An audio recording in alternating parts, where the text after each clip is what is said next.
자, 그래서 이번 시간은 우리 이제 TAT 2급의 회계정보 시스템 운용, 더 좋은 스마트웨이 제대로 알기라고 하는 제 2부의 내용으로 가고요. 여러분 교재 151페이지인데요. 조금 전에 말씀드린 대로 TAT 2급 백데이터를 설치를 합니다. 홈페이지나 여러분 PC에 있는 파일을 찾아가지고 TAT 2급 괄호 열고 2024 EXE 파일이에요. 백데이터 설치는 거기 150페이지에서도 31i.com 홈페이지에 접속해가지고 이렇게 다운로드 받아서 설치하면 된다라고 나와 있죠. 모든 파일의 적용 하면은요 이렇게 실행이 됩니다. 그래서 프로그램을 먼저 설치하는 거고 백데이터는 나중에 이렇게 설치하시면 되고요. TAT 2급 2000번으로 로그인을 해주시면 되겠습니다. 2000번 재무전자 로그인. 이렇게 수업 준비해 주시면 됩니다.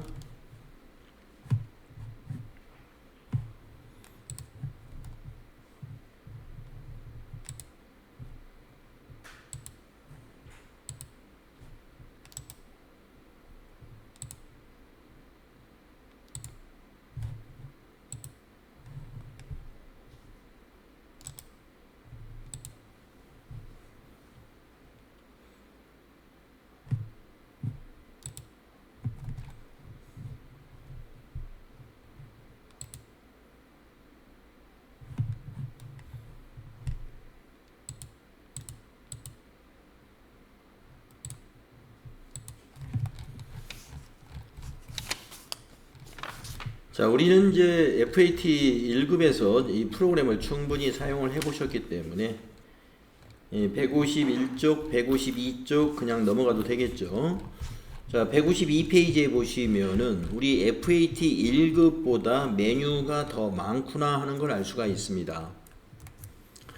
여기 부가세 쪽에도 메뉴가 많이 있습니다. 늘어났어요. 우리 FAT 1급은 부가가치세 부속서류가 한 반 정도, 요 정도만 있었는데 요 밑에 추가된 부속서류들이 있다는 거죠. 그래서 이제 실무 수행에서 부가가치세 관련된 추가 공부를 TAT 2급에서 많이 하게 될 거고요. 그 다음에 인사급여라는 메뉴가 있을 거예요. 여러분이 TAT 2급으로 로그인을 하면은 왼쪽에 회계와 인사급여 이렇게 메뉴가 두 개로 나누어집니다. 회계 메뉴와 인사급여. 이 인사급여라는 메뉴에서는 이제 우리가 소득세 관련된 연말정산과 근로소득에 대한 원천징수 문제를 여기서 하게 됩니다. 그 다음에 부가가치세 신고와 일반 회계 처리는 여기 여기에 메뉴를 이용하시면 되겠습니다. 자, 153페이지 TAT 2급 실무 프로세스라는 그림이 있는데 이거 참고만 할 정도로 하시면 되겠고 154페이지 회사 등록부터 보면은 회사 등록 우리가 이미 FAT 1급에서 해봤었죠. 네, 그래서 회사 등록을 실습해 보지는 않겠습니다. 여러분 회사 등록 하다 보면은요 사업자 등록번호를 우리가 입력하는데 자, 사업자 등록번호에서 우리가 추가적인 지식을 좀 알아보겠습니다. 사업자 등록번호는 3자리, 그 다음에 2자리, 그 다음에 5자리 이런 구조를 가지고 있는데 모두 10자리로 되어 있죠. 그러니까 숫자가 모두 10자로 되어 있어요. 앞에 3자는 세무서 코드라는 겁니다. 세무서. 그래서 강남 세무서의 코드가 있고 이천 세무서 코드가 있어서 세무서 코드가 3자리로 되어 있고 그 다음에 가운데 2자리는 개인 기업이냐 법인 기업이냐 이런 기업의 종류를 구분합니다. 여기 구분의 종류를 이렇게 정리해 놓은 표가 있어요.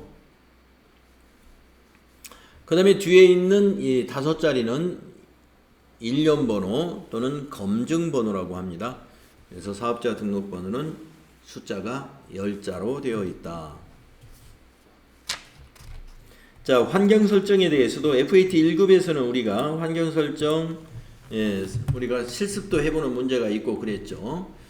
예, 그러나 TAT 2급에서 실습해보는 건 없겠습니다. 다음에 업무용 승용차 등록, 이것도 우리가 실습을 FAT 1급에서 했었죠. TAT 2급에서 업무용 승용차 등록을 따로 문제를 내지는 않겠습니다만은 고정자산 취득과 관련해서 고정자산을 취득하면은 그 다음에 연계되는 문제로서 고정자산에 등록하라 내지는 차량 같으면은 고정자산 등록과 업무용 승용차 등록을 해라, 이런 것을 추가로 요구할 수가 있어요. 그래서 그러한 연습 해보도록 하겠습니다. 여기에 있는 내용은 여러분들이 FAT 1급에서 다 참고한 내용들이고요. 바로 실습 문제 한번 해보도록 하죠. 자, 156페이지에 수행과제 문제가 있으니까 그거 같이 한번 해보겠습니다.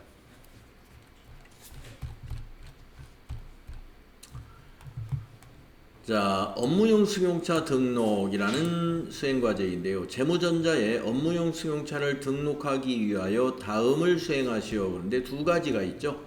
고정자산을 고정자산 등록에다가 메뉴에다가 등록하라 하는 것과 그 다음에 업무용 승용차 등록에다가 업무용 승용차를 등록해라, 이렇게 두 단계로 수행을 하라는 겁니다.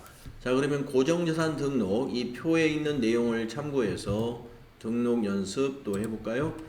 자, 여기 지금 재무회계 메뉴에 가면은 고정자산 등록 박스가 있어요. 거기에 첫 번째 메뉴 고정자산 등록을 클릭합니다. 그리고 계정 과목에서는 그냥 엔터로 지나가십시오. 엔터를 3번 치시면 지나가서 밑으로 내려오는데 여기서 계정 과목을 우리는 입력하는 것으로 연습하겠습니다. 자, 계정에서 더블 클릭 하셔가지고 그 표에 보시면 계정 과목 차량 운반구 사용했죠. 자, 208번 차량 운반구 클릭하고 확인 누릅니다. 자, 그 다음에 이제 자산 코드 거기 표에 나와 있는 301로 입력하시면 되고요. 자산에다가는 차량 1이라고 입력해야 되겠네요. 취득일에는 2021 1231가 되겠네요. 그 다음 기초가액이냐 아니면 신규 취득이냐 판단을 해야 되는데 21년도에 취득한 거니까 기초가액의 취득금액을 입력해야 맞습니다. 4,500만원에 취득했죠. 그리고 기초가액이 있을 때는 전기말 상각 누계액이 있어요. 그래서 전기말 상각 누계액은 감가상각 누계액을 말하는 거예요. 1,800만원 18 플러스 2번. 이렇게 입력하면은 전기말 장부금액이다 해가지고 기초가액에서 감가상각 누계액을 차감하면 그게 장부금액이죠. 자동으로 계산됩니다. 자, 내용연수는 여기 10번에다 입력하는 거고요. 감가상각 방법은 여기 9번에다 입력을 하는데 상각방법 정액법이잖아요. 근데 지금 우리는 정률법으로 입력이 돼 있을 거예요. 그럼 여기 상각방법을 눌러서 여기 밑에 보시면 정액법은 1번이라고 돼 있죠. 1번 넣어주시면 정액법으로 바뀌고 내용연수는 5년이라고 돼 있잖아요. 여기다가 10번에 5 하고 엔터 치시면 됩니다. 그러면은 여기 20번에 회사계상 상각비 900만원이 계산이 되는데 요 감가상각비가 판매관리비면은 800번대 그리고 제조경비면은 500번대로 이걸 바꿔줘야 되는데 경비구분이 800번대라고 했잖아요. 표에 보면은. 그러니까 판매관리비 800번대 이걸 그대로 두면 되겠습니다.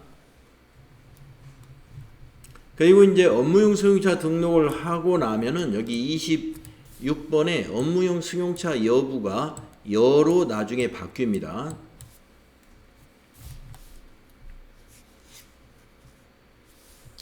자, 입력 잘 따라 하셨으면 이제 수행 2번을 하겠습니다. 전체 메뉴에 가셔가지고 여기 업무용 승용차 등록 기초정보 관리에 있죠. 클릭하셔서 그 표에 수행 2번 표에 있는 코드를 이용하면 돼요. 101번 차량 번호 25 5에 7466 엔터하고 차종은 그랜저, 회사 명의는 회사, 사용은 동그라미. 그리고 나서 고정자산 코드에 있는 요 물음표 단추를 클릭해서 고정자산 등록 코드 도움창이 나오면은 거기에 아까 우리 차량 1로 등록했던 것을 이용합니다. 확인. 그러면 여기 3번 고정자산명, 4번 취득일자, 5번 경비 구분, 6번 명의 구분까지 해결이 됐고요. 임차하는 차의 경우에는 입력을 하지만 회사차는 입력하지 않습니다. 그 다음에 8번 기초 주행거리, 그 표에 있는 주행거리는 31000입니다. 31000 31,000. 보험가입 업무 전용 자동차 보험, 업무 전용 자동차 보험. 보험 기간 10번에다 입력합니다. 보험 기간 2024 0904. 뒤에 날짜는 2025 0904. 이렇게 하시면 되겠습니다.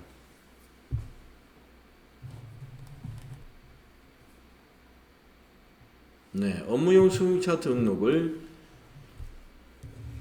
마쳤습니다. 여러분들이 이제 FAT 1급 교재에서 했던 거라서 새로운 내용은 아닙니다. 그죠? 네, 거기 수행 과제 풀이를 한번 보세요. 우리 실수한 건 없는지 한번 풀이를 한번 보십시오. 그리고 거기에 있는 수행 팁도 한번 읽어보세요.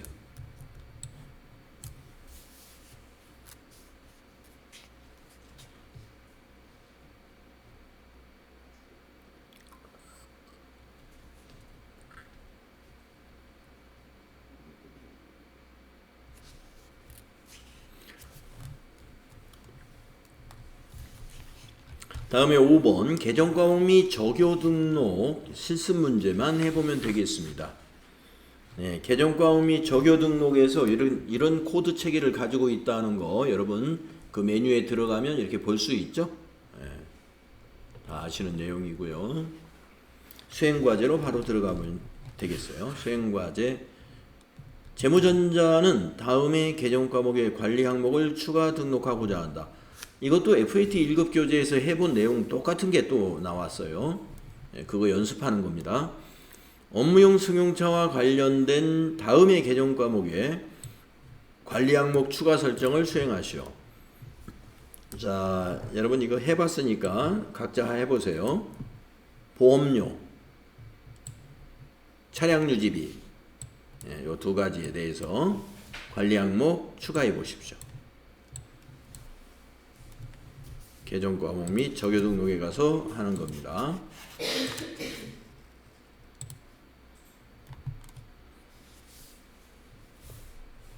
(821번을) 입력한 다음에 관리 항목을 더블 클릭해서 저 밑에 32번을 동그라미로 바꾸고 확인.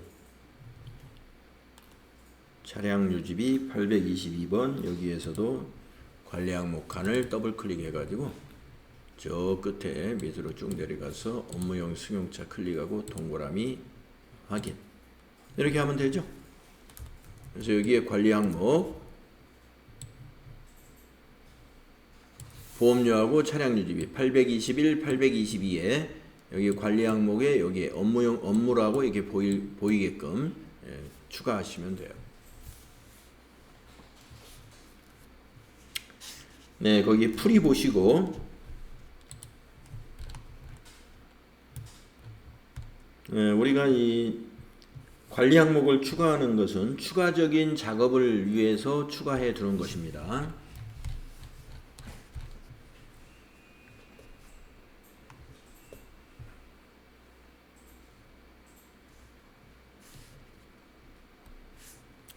(159페이지에) 있는 수행 팁 여러분이 아시는 내용이지만 한번 읽어보고 가세요.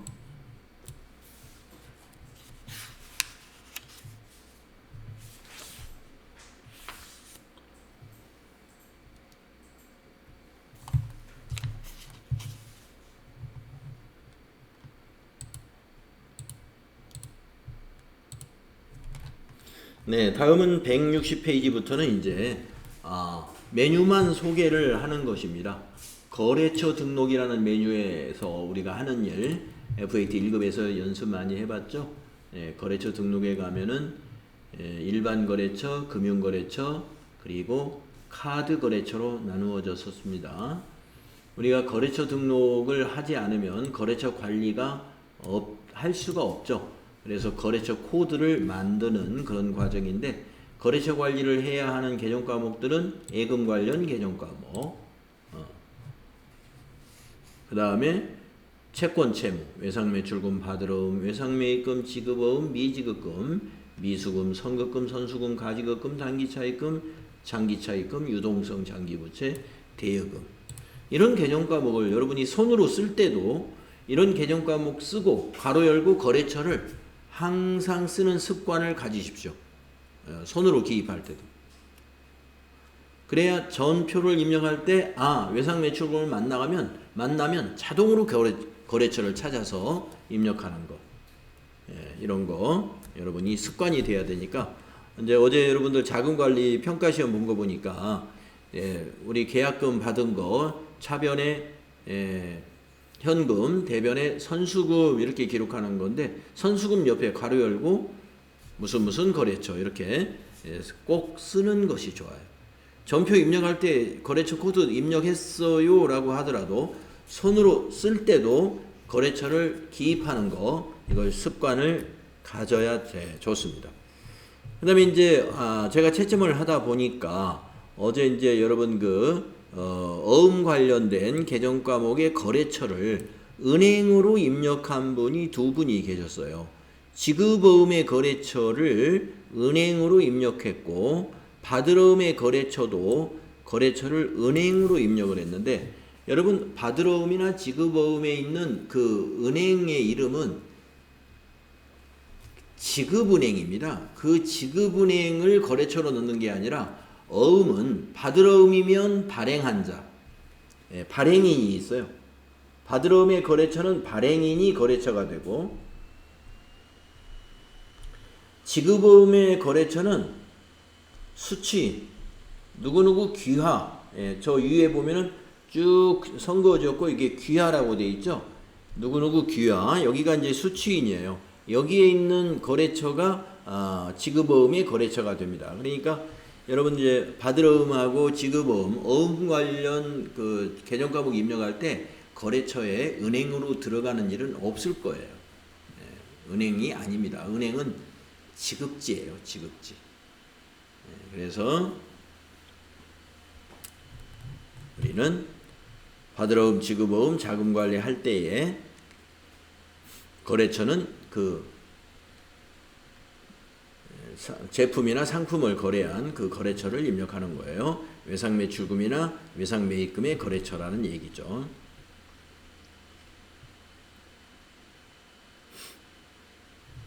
전기분 재무상태표, 이런 그 데이터 다 입력되어 있습니다. 우리는 전기분 재무상태표 지난 FAT 1급 할 때 입력하는 연습 해봤죠.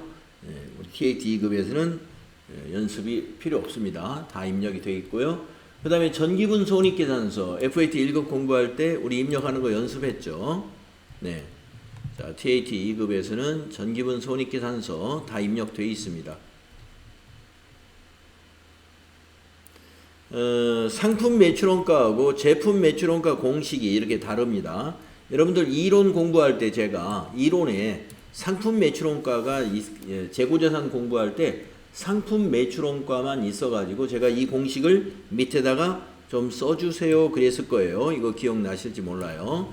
제품 매출원가, 제조업은 제품 매출원가를 알아야 됩니다. 그래서 제품 매출원가는 기초제품 재고액에다가 단기 제품 제조원가를 더해서 기말 제품 재고액을 빼는 방식으로 제품 매출원가를 산출하는 겁니다.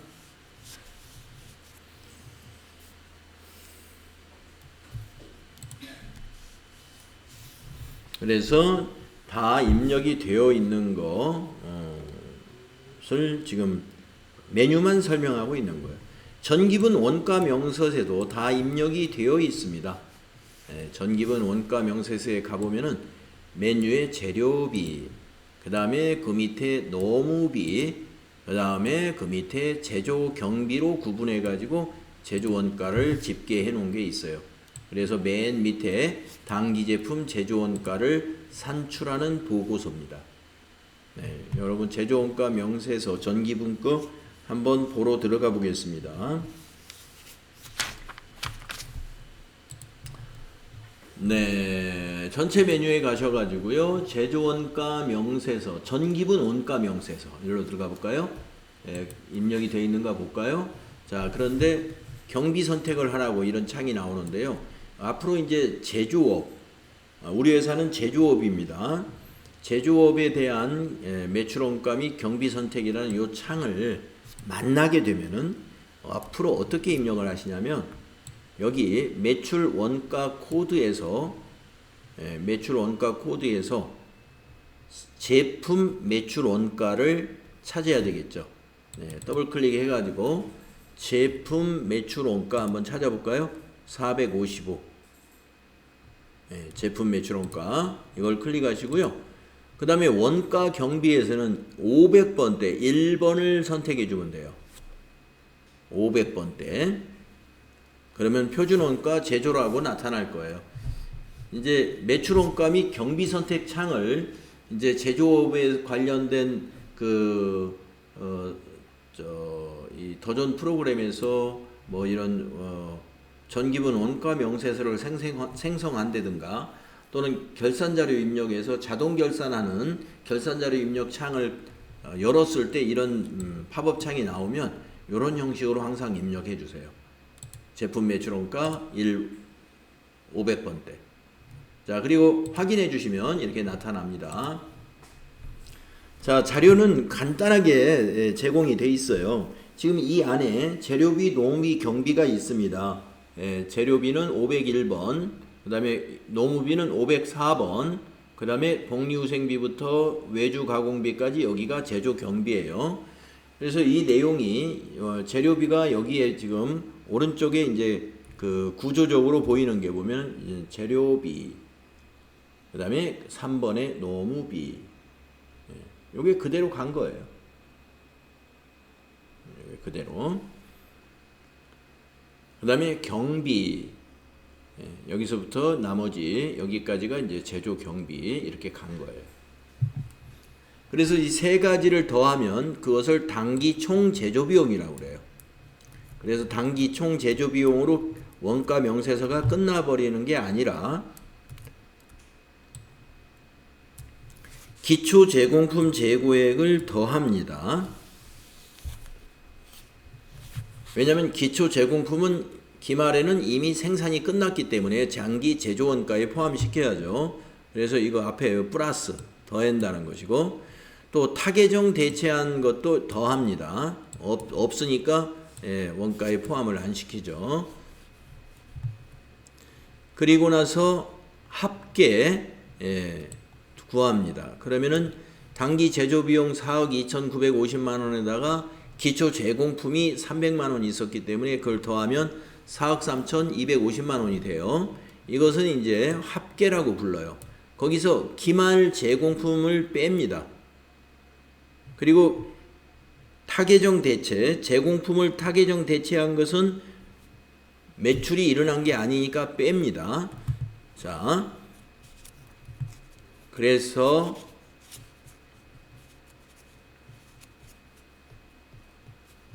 타계정 대책을 빼주면은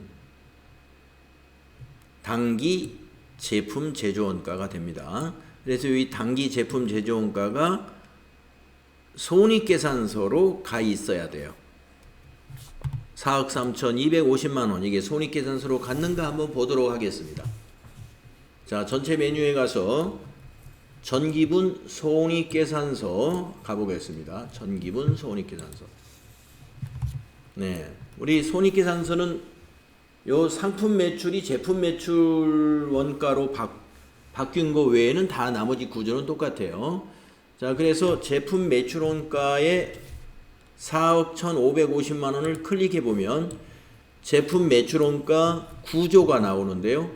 기초 제품 재고액에다가 당기 제품 제조원가를 더했잖아요.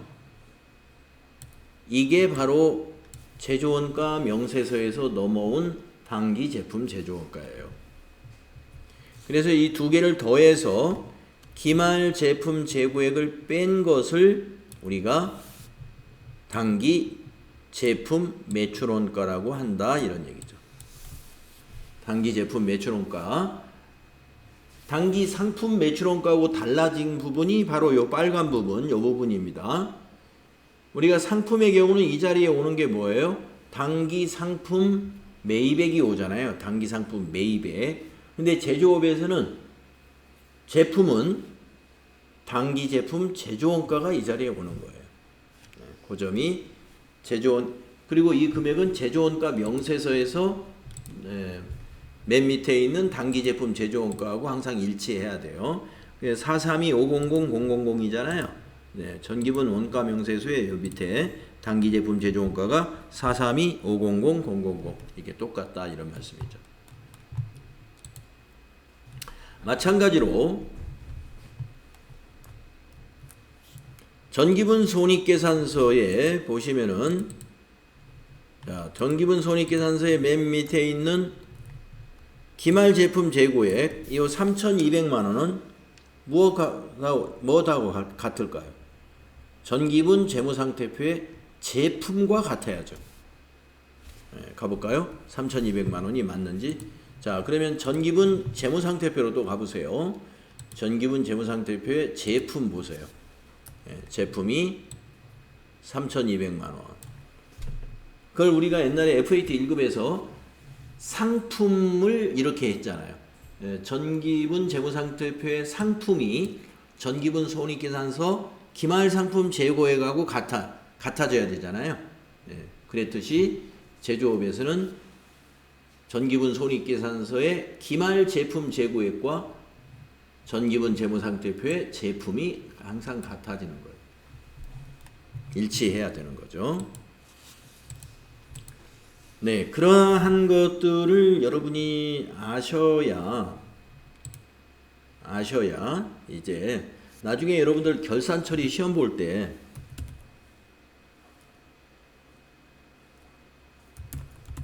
제가 결산 처리 시험에서 어떤 문제가 나가냐면요. 이제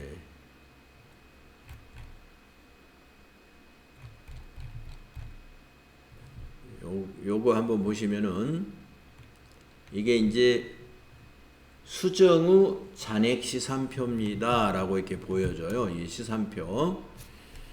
자, 여기 시산표에 보시면은 상품이라는 재고자산이 있습니다. 상품. 네. 이 상품이 재무상태표의 재고자산에도 들어가야 되고, 자, 그러면 이게 지금 시산표니까 다음 페이지가 이제 손익계산서인데, 손익계산서의 기말상품 재고액에도 들어가는 거예요. 예. 그러니까 요 손익계산서에 기말상품 재고액에 박스를 쳐놨잖아요. 여기 금액이 얼마냐 이거예요. 손익계산서에 요걸 2번을 완성해야 되는데 시산표에서 기말상품 재고액 아무리 찾아도 없어요. 이거 어떤 거지? 네. 손익계산서의 기말상품 재고액은 시산표나 재무상태표에서는 그냥 상품이라고 하는 거예요. 그래서 이 금액이 와야 되고, 손익계산서의 기말상품 재고액은 상품과 같고, 손익계산서의 기말 제품 재고액은 제품과 같은 거예요. 그래서 여기 이제 재무상태표 만들으라고 그랬잖아요. 그러면 재무상태표에 재고자산, 여기 재고자산에 뭐가 있어야 돼요? 상품이 있어야 되겠죠? 근데 여기는 제가 틀리게 했네요. 이게 50만 원인데 이게 바뀌었네요. 상품이 50만 원, 소모품이 10만 원인데 이거 위치를 뒤바꿔 놨군요.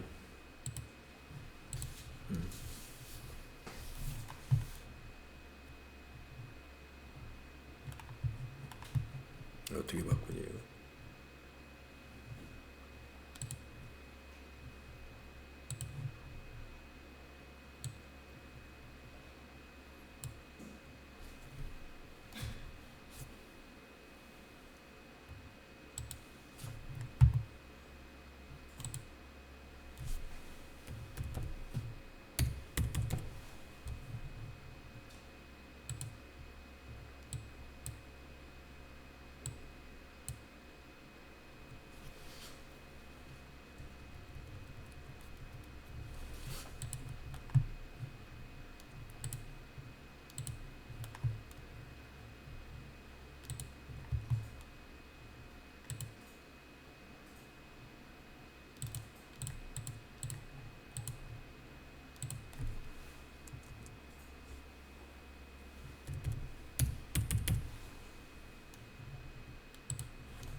상품이 50만 원, 네, 소모품이 10만 원. 이 두 개를 재고 자산이라고 그러죠. 재고 자산 60만 원. 자, 그러니까 이제 지금 앞으로 다음 시험이 이제 결산 처리 시험을 보는데 여러분 요 문제 하나 알려드릴게요. 자, 재무상태표를 완성하라. 예, 재무상태표를 완성하라. 여기 보시면 군데군데 이렇게 구멍이 뚫려 있어요. 이 구멍 뚫린 자리를 메꿔야 돼요. 예, 메꾸는 거예요. 여러분 알다시피 재무상태표의 자산의 합계와 부채 자본의 합계는 어떻게 해요? 항상 일치하는 거죠. 예, 이런 거 원리를 알면 다 맞출 수 있습니다. 그러니까 이거 숫자를 어디서 갖다가 메꿔야 될까요? 시산표에서 갖다 메꿔야 돼요. 여기 시산표. 그래서 이 시산표를 보면은 자산부터 여기 지금 이게 현금 및 매출채권 이게 뭐 현금 및 현금성 자산인가요? 아니면 유동자산이네요. 이게 유동자산. 그 다음에 요거는 재고자산이네요. 예, 이건 유형자산이네요. 그러면 자산이 여기서부터 여기에요. 그 재무상태표에 자산은 여기서부터 여기 데이터를 가지고 갖다 메꾸면 되고 부채는요. 예, 미지급금료, 매입채무, 단기차입금. 요게 유동부채네요. 유동부채. 사채, 비유동부채죠. 그래서 부채는 요거 가지고 갖다가 이제 자리를 메꿔주면 되고. 그 다음에 그 밑에는 이제 자본이겠죠. 예, 자본. 자본이 여기서부터 여기네요. 이거 가지고 이제 자본 부분을 메꾸면 되고. 그 다음에 손익계산서에 가는 것은 수익과 비용이잖아요. 매출액은 맨 위에 손익계산서 매출액이 어디 들어가는지 알 거고. 수수료 수익은 이거 영업외 수익이니까 손익계산서 밑에 영업외 수익란에다 수수료 수익 40만 원 넣어야 되겠죠. 그러니까 이런 것을 찾아다가 손익계산서에 영업외 수익란이 여기 있잖아요. 영업외 수익. 여기에 계정 과목을 수수료 수익 쓰고 여기 금액 쓰고 그 합계 이 금액 그대로 여기다 써주고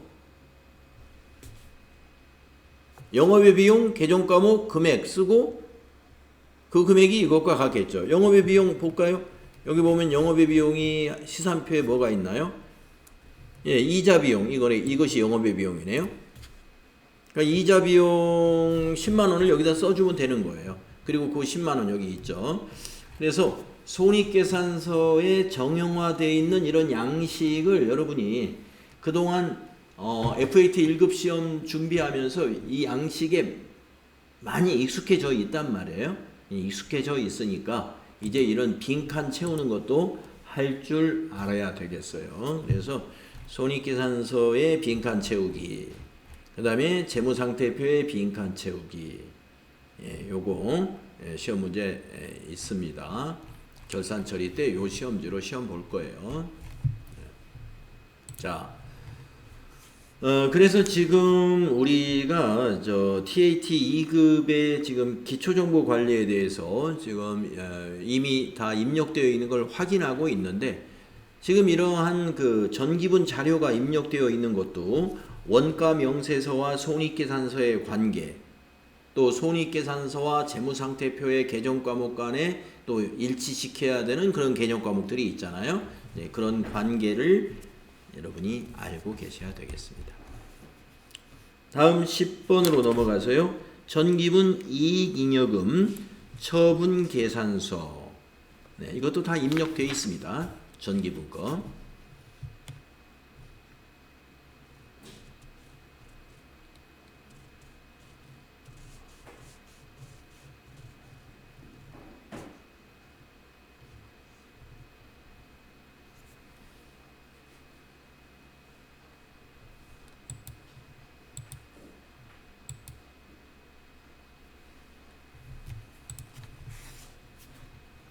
그 다음에 거래처별 초기 2월 이것도 다 입력되어 있어요. 우리가 FAT 1급에서는 거래처별 초기 2월을 입력하는 연습을 했지 않습니까? 네, 다 입력이 되어 있습니다. 자, 그래서 우리 정리하면은 TAT 2급에서는 이 기초정보 관리에 대해서 크게 중요하게 다루질 않습니다. FAT 1급에서는 여기서 두 문제 나오죠. 두 문제. 예, 그런데 TAT 2급은 기초정보 관리에 대해서 문제가 나올 확률은 굉장히 희박해요. 그런데 이게 이제 업무용 승용차 등록 같은 경우는 문제로 나올 수 있는 것이 뭐냐면은 메인 매출 전표 같은 거 입력할 때 만약에 비품이나 건물 같은 거 또는 차량 운반과 같은 걸 취득하는 문제가 나오면 자, 그것을 메인 매출 전표에 입력하고 또 고정자산에 등록하고 그래서 메인 매출 전표 입력을 수행해라 또는 고정자산에 등록해라. 그 다음에 그게 승용차니까 업무용 승용차에 등록해라. 이렇게 지시를 쭉 관계되는 것을 이어서 수행과제를 낼 수가 있어요. 그런 것이 좀 있을 수 있다고 보시면 되겠습니다. 자, 이렇게 해서 기초정보관리에 관한 거 우리 다 정리가 됐고요. 다음은 전표 처리에 대한 것인데요. 우리 일반 전표 입력하는 연습 몇 개 해보겠습니다. 일반 전표에는 출금 전표 구분에다가 입금 전표, 대체 전표. 어제 여러분들 자금 관리 테스트 문제에서도 뭐 출금 전표 쓰기도 하고 입금 전표 쓰기도 하고 대체 전표 쓰기도 하고 일반 전표에서 적절하게 여러분이 선택해서 전표를 입력을 했을 거예요.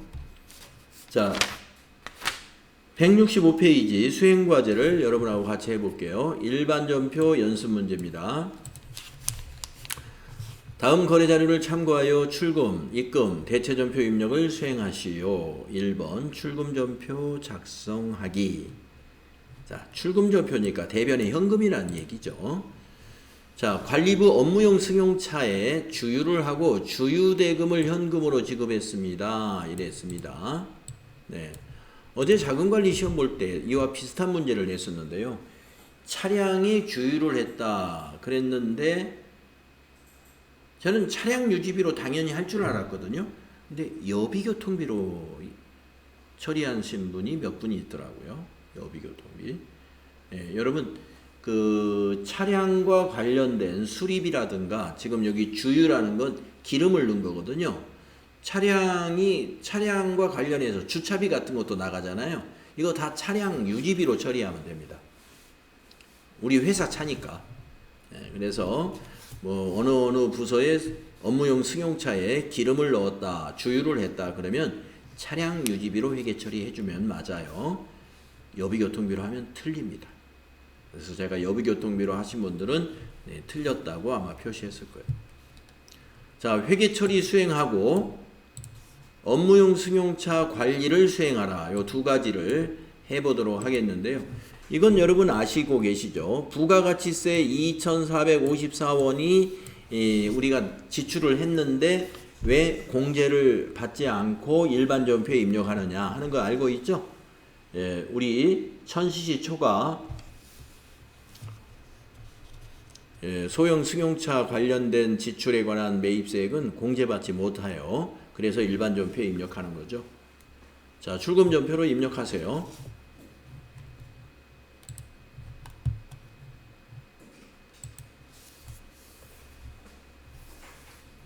날짜가 8월 2일.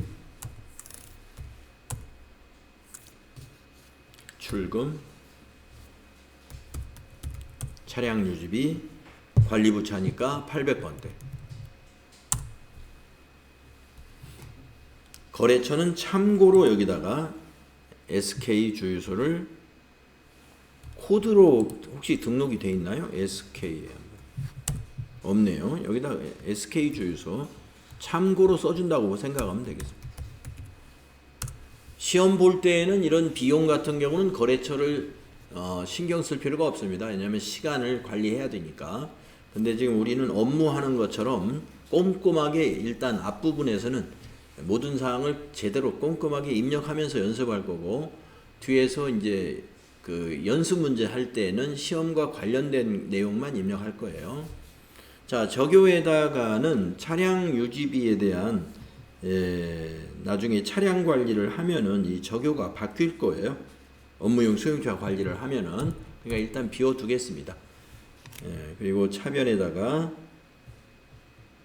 28,000원 입력하면 되죠. 28,000원. 이렇게 입력하면 됩니다. 자, 출금전표로 썼기 때문에 대변은 자동으로 현금이 됐고요. 차변에 822번 차량 유지비입니다. 그 다음에 지시사항이 뭐냐면은 승용차 관리를 해줘라 그랬거든요. 그러면 어떻게 하냐면은 어음 관리 하듯이 차량 유지비라는 계정 과목줄을 클릭하고 나서 F3을 누르면 돼요. 그러면 밑에 우리가 어음 같으면은 뭐 지급어음 관리 또는 받으러음 관리 이런 창이 나오잖아요. 근데 이거는 승용차니까 업무용 승용차 관리 이렇게 나와요. 자, 그러면 승용차 코드에서 여기 더블 클릭을 해가지고 차량 번호 확인한 다음에 확인 단추 눌러주고, 그러면 차량 번호하고 차종이 나타나죠. 그 다음에 구분해서 유류비인지 보험료인지 선택을 해주면 돼요. 유류비죠.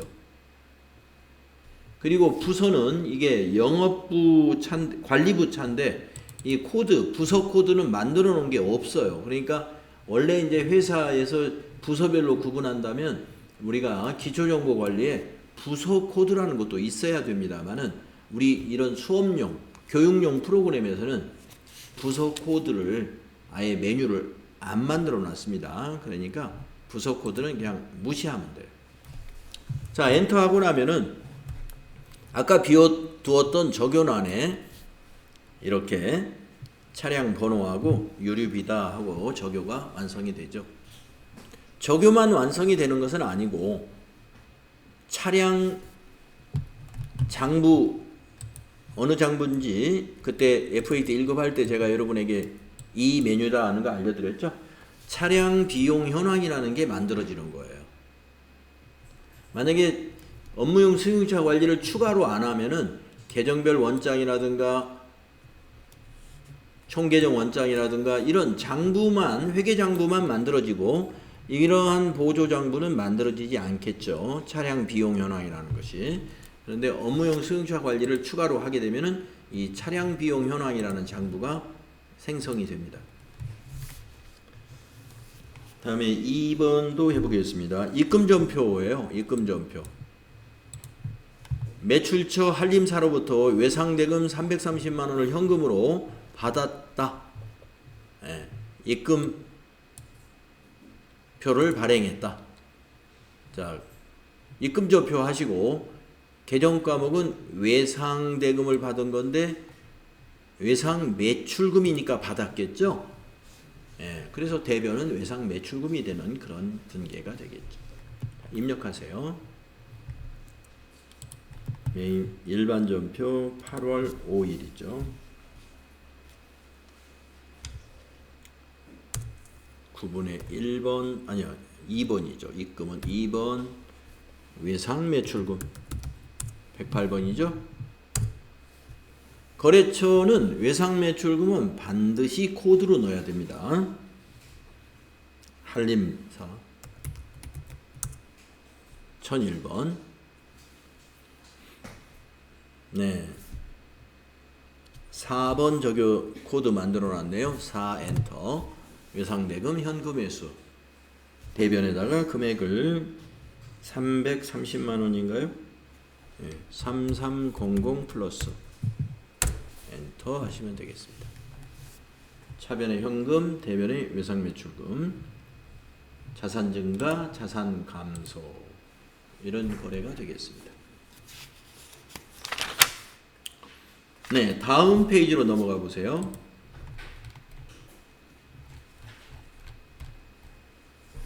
대체전표 작성하라. 자, 입금증이 하나 있는데 좀 복잡해 보입니다. 항상 저희 은행을 찾아주셔서 감사합니다. 계좌번호 및 거래 내역을 확인하시기 바랍니다. 네, 국민은행 구로지점에서 찾으신 거래 내역이라는 입금증이에요.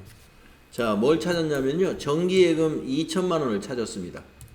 만기가 된 모양이에요. 이자 80만 원 붙었어요.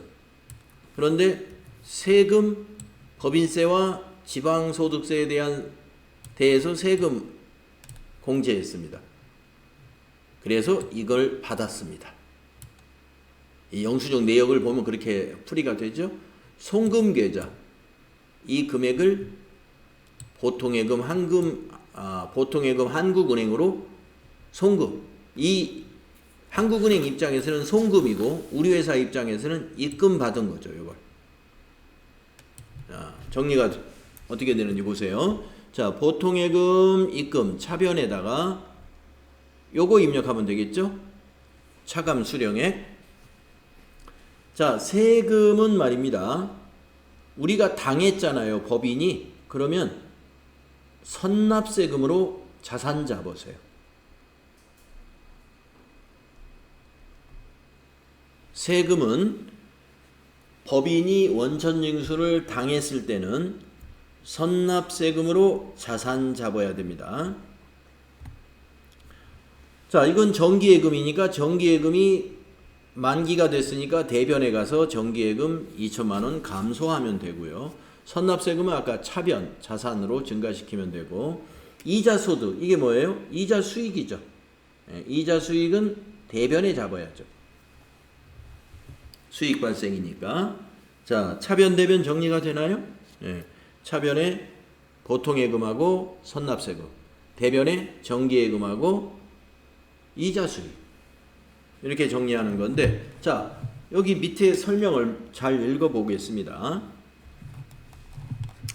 정기예금 만기가 도래하여 한국은행으로부터 다음과 같은 내역서를 받았다. 전기분 재무제표상에 계상되어 있는 미수 수익을 조회하여 참고하라. 아, 요거 추가사항이 있었네요. 자, 전기분의 결산 때 미수 수익을 발생시킨 정기예금 건이에요. 이게 무슨 말이냐면은 지금 여기 거래 날짜를 보면 올해 8월 20일 날 만기가 된 거네요. 그러면 여러분 정기예금이라는 건 보통 1년 이상이지 않습니까? 그럼 만약에 1년짜리라고 한번 생각을 해봅시다. 24년 8월 20일이 만기면은 1년짜리면은 23년도 8월 달에 예금한 거잖아요. 그러면 여러분들 23년 8월 20일 날 예금을 했으면 기말에 경과된 이자에 대해서 수익으로 인식해 주는 것이 발생주의에 따른 회계거든요. 그러면 기말에 23년 기말에 8월 달 이자, 9월 달 이자, 10, 11, 12 이 5달 이자를 작년에는 미수수익으로 잡았겠죠?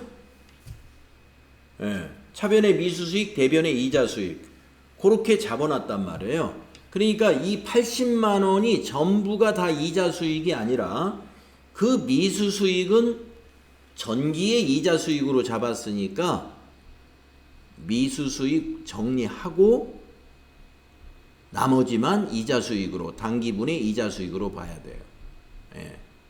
그러니까 대변에 80만 원이 다 이자수익이 아니고 작년에 결산 때 미수수익으로 정리한 거는 미수수익 정리로 빼고 그걸 뺀 나머지만 24년도에 이자로 수익을 봐야 된다. 이자수익으로 정리해야 된다. 이런 얘기가 되겠습니다. 이런 문제 여러분 처음 해보시는 거예요. 우리가 결산 때 미수 수익으로 수익을 발생시키는 거 이거는 해봤었어요. 결산 회계 그동안 앞에서 FAT 1급 문제풀이 하면서. 그러나 결산이 끝나고 그 다음 회계연도에 가서 이 예금이 만기일이 도래되어서 이자를 받았을 때는 어떻게 정리하는지 그걸 지금 해보는 거예요. 아주 중요한 문제입니다. 이런 문제 TAT 2급에는 나올 수가 있어요. 자, 그러면 8월 20일 현재 합계잔액상표에 가가지고 전기에서 2월 된 미수수익, 요 미수수익을 확인하겠습니다. 자, 그러면 전체 메뉴에 가셔서 합계잔액상표 여기에도 있고 이쪽에도 있습니다. 합계잔액상표. 그래서 8월 20일을 입력해요. 8월 20일. 자, 미수수익이면은 유동자산이에요. 그 중에 당좌자산이에요. 당좌자산 속에 요게 26만 6,600원. 26만 6,600원을 복사해 오세요. 이거를 시험 볼 때는 이제 메모지에다 메모했다가 입력해도 되고요. 복사해다가 입력해도 됩니다. 자, 그러면 이제 모든 숫자가 정리됐습니다. 일반 저표로 가셔가지고 정기예금 만기 날짜 8월 20일자로 날짜를 바꾸고요. 자, 지금 복사해온 미수수익 먼저 입력을 해버리겠습니다. 자, 미수수익이 작년 기말에 자산 쪽에 있었죠? 그러면 이제 받아버렸으니 대변에 가서 없어져야죠. 미수금 받으면 우리가 대변에다가 자산 감소 시키듯이 미수수익 이자 받았으니까 대변에 자산 감소 시켜야죠. 자, 4번 대변. 미수수익. 116번이죠. 네, 거래처는 참고로 여기다가 정기예금에 대한 미수수익이니까 정기예금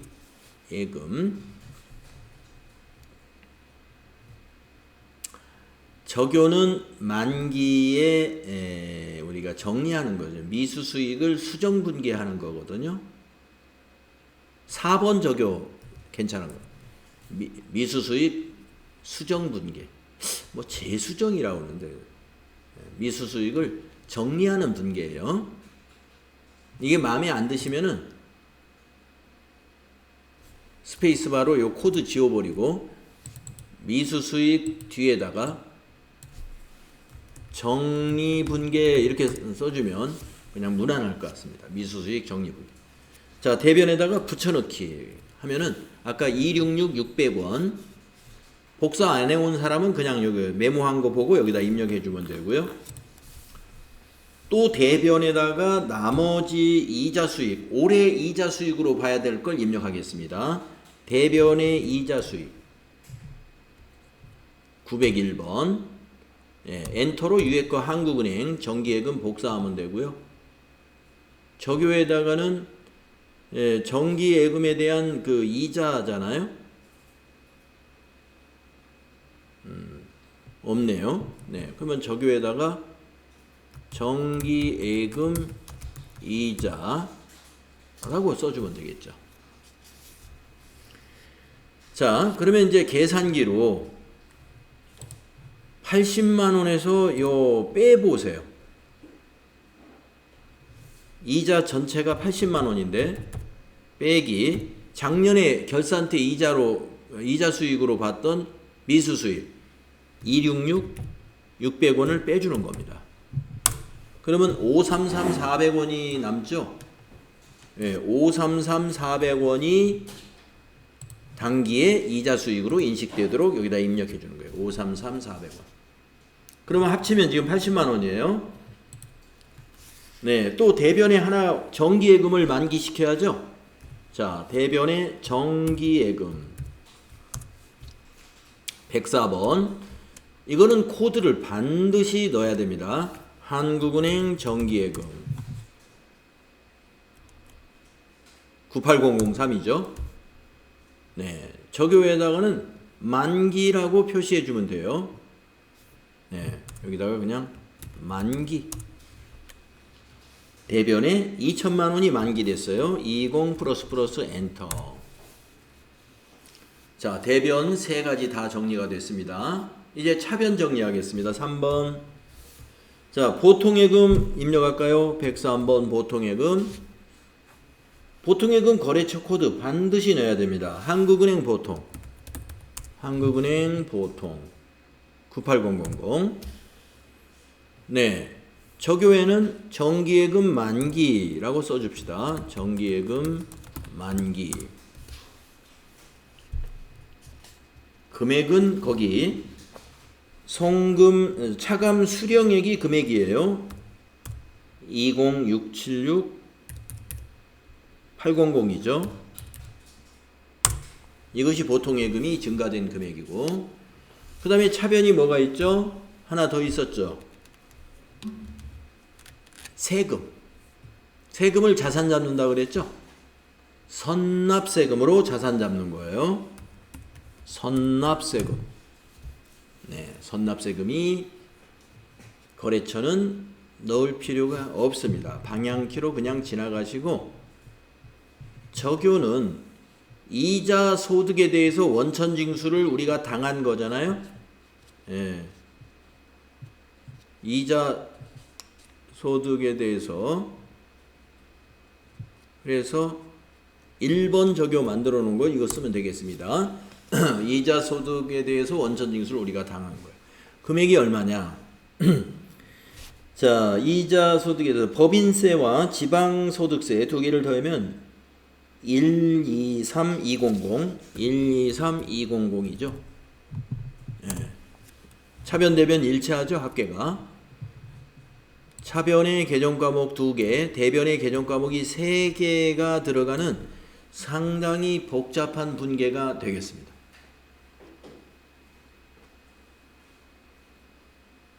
이거 처음 해보는 문제이기 때문에 여러분이 이거는 좀 연습을 해둘 필요가 있어요. 반복 연습을 한 2번 정도 해보셔야 확실하게 이해가 될 겁니다. 그러니까 바로 요 미수 수익에 대한 이해를 여러분이 잘 해야 되는데, 이 미수 수익이 도대체 뭐냐? 전기 말에 기간 경과분 이자를 인식한다 해가지고 수익의 예상이다 해서 차변이 미수 수익, 대변에 뭐 이자 수익, 이러한 분계를 아마 사례로 들어봤거나 아니면 우리가 해봤거나 했을 거예요. 그것과 연결된 거예요, 이게. 자, 그러면 접어두시고요. 166페이지 4번부터는 다음 시간에 하도록 그렇게 하겠습니다. 자, 오늘 여러분들 수고했고요. 퇴실 잘 찍고 가시면 되겠습니다.